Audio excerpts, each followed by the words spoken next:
Hi friends, നമുക്കിന്ന് beetroot കൊണ്ട് നാച്ചുറലായിട്ട് ലിപ്സ്റ്റിക്ക് എങ്ങനെ തയ്യാറാക്കാമെന്ന് നോക്കാം കേട്ടോ. ഞാനൊരു ബീട്രൂട്ടാണ് എടുത്തിരിക്കുന്നത്. നല്ല കളറുള്ള ബീട്രൂട്ടാണ്. ഈ ബീട്രൂട്ട് നമ്മൾക്ക് ഗ്രേറ്റ് ചെയ്തെടുക്കുക.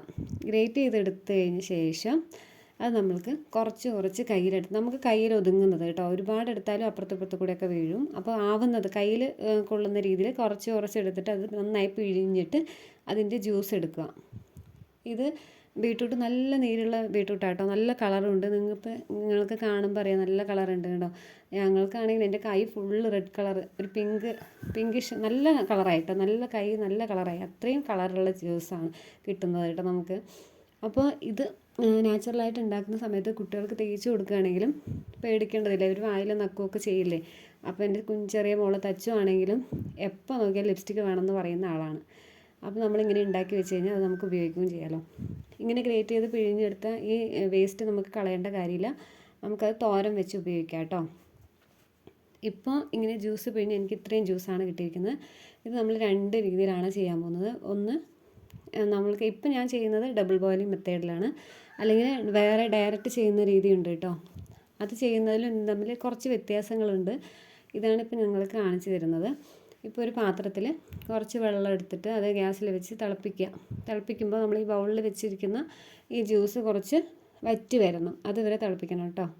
ഇപ്പോൾ ഈ സ്റ്റീലിൻ്റെ ബൗളിൽ വെക്കുക. ഇതിപ്പോൾ ഞാൻ ഗ്ലാസിൻ്റെ ബൗളിൽ വെച്ചു എന്ന് വിചാരിച്ച് നിങ്ങളൊന്നും വിചാരിക്കേണ്ട. സ്റ്റീലിൻ്റെ ബൗളിൽ വേണമെങ്കിൽ വെക്കാം.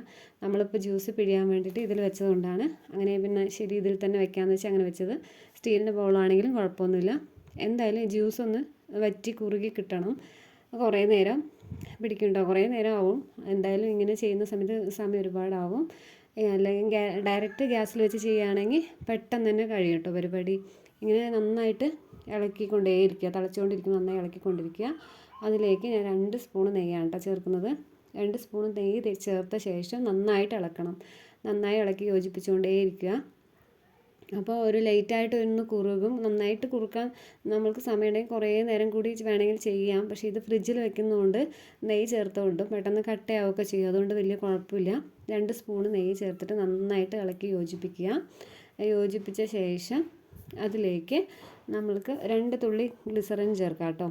ഇപ്പോൾ നന്നായിട്ട് നെയ്യെടുത്ത് നന്നായിട്ട് അതിൽ യോജിപ്പിച്ചെടുക്കുക.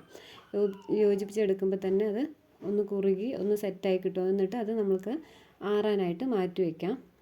ഈ 2 രീതിയിൽ ചെയ്താലും കുഴപ്പമില്ല. വേറെ ഡയറക്റ്റ് ചെയ്യുകയാണെങ്കിൽ നമുക്ക് പെട്ടെന്ന് തരും കേട്ടോ. ഇങ്ങനെ ആയതുകൊണ്ടാണ് ഒരുപാട് സമയം എടുത്തത്. 2 തുള്ളി ഗ്ലിസറിനും കൂടി ചേർത്തിട്ട് ഇളക്കി യോജിപ്പിച്ചിട്ട് നമുക്കിത് മാറ്റി വയ്ക്കാം. പിന്നെ ഞാൻ വേറൊരു രീതിയും കൂടി നിങ്ങൾക്ക് കാണിച്ചു തരുന്നുണ്ട് കേട്ടോ.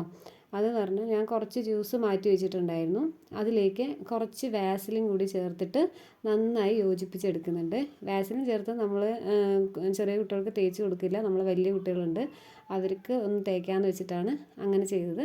ഇത് നമ്മൾ നെയ്യാക്കിയിട്ട് കലക്കി മിക്സ് ചെയ്ത് വെച്ചിരിക്കുന്ന ആറിയതാണ്. നമുക്ക് ഏത് പാത്രത്തിലാണോ വേണ്ടത് ആ പാത്രത്തിലാക്കിയിട്ട് നമുക്കത് ഫ്രിഡ്ജിൽ വെക്കാം കേട്ടോ. നല്ല റിസൾട്ടാണ്, നിങ്ങൾ കണ്ടു നോക്കിക്കോളൂ.